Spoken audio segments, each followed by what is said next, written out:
55 വയസ്സിനും നമ്മുടെ മരണസമയത്തിനുമിടയിൽ നമ്മൾ കൂട്ടിവെച്ചിരിക്കുന്ന പണം ഉപയോഗിക്കുന്നത് ഉചിതമാണ്. നമ്മുടെ പണം നമ്മൾ ഉപയോഗിക്കുകയും ആസ്വദിക്കുകയും വേണം. ഈ ചിലരുണ്ട് 55 വയസ്സല്ല, ഒരു 60 വയസ്സൊക്കെ ആകുമ്പോഴത്തേക്ക് ജീവിതത്തിൽ ഒരുപാട് സമ്പാദിച്ചു വെച്ചിട്ടുണ്ടാകാം, എന്നാലും ഒരു നല്ല വസ്ത്രം ധരിക്കുകയോ ഒരു നല്ല യാത്ര പോവുകയോ ചെയ്യില്ല. 2-3 കിലോമീറ്ററുകൾ പോകേണ്ട ഒരു സ്ഥലമുണ്ടെങ്കിലും അവർ ഒരു ഓട്ടോറിക്ഷ പോലും വിളിക്കാതെ നടന്നങ്ങ് പോകും. അവർക്ക് വേണ്ടി പണം ചിലവഴിക്കുന്നതിൽ വിഷമമാണ്.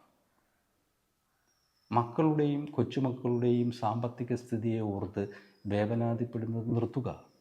ഈ സമയം നിങ്ങളുടെ ജീവിതം ആസ്വദിക്കേണ്ട സമയമാണ്. നിങ്ങളുടെ ജീവിതത്തിൻ്റെ പകുതിയിലേറെയും മക്കൾക്ക് വേണ്ടി അവരെ പരിപാലിക്കുന്നതിനും അവർക്ക് നല്ല ആഹാരം നൽകുന്നതിനും അവർക്ക് നല്ല വിദ്യാഭ്യാസം നൽകുന്നതിനും വേണ്ടി നിങ്ങൾ ഉപയോഗിച്ചു കഴിഞ്ഞു. ഇനി പണമുണ്ടാകേണ്ട ചുമതല അവരുടേതാണ്. നിങ്ങളിപ്പോൾ നിങ്ങളുടെ ജീവിതം ആസ്വദിക്കേണ്ടതാണ്.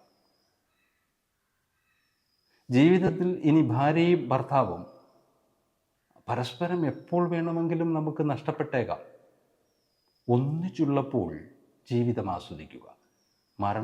അതിലൊരാൾ മരണപ്പെട്ടതിന് ശേഷം ആ പണം നിങ്ങൾക്കൊരു സുഖവും നൽകില്ല. നമ്മുടെ കാലത്ത് എന്ന് പറയുന്നത് നിർത്തുക. കാരണം നമ്മൾ ജീവിച്ചിരിക്കുന്ന കാലമത്രയും വർത്തമാനകാലത്തിൻ്റെ ഭാഗമാണ്.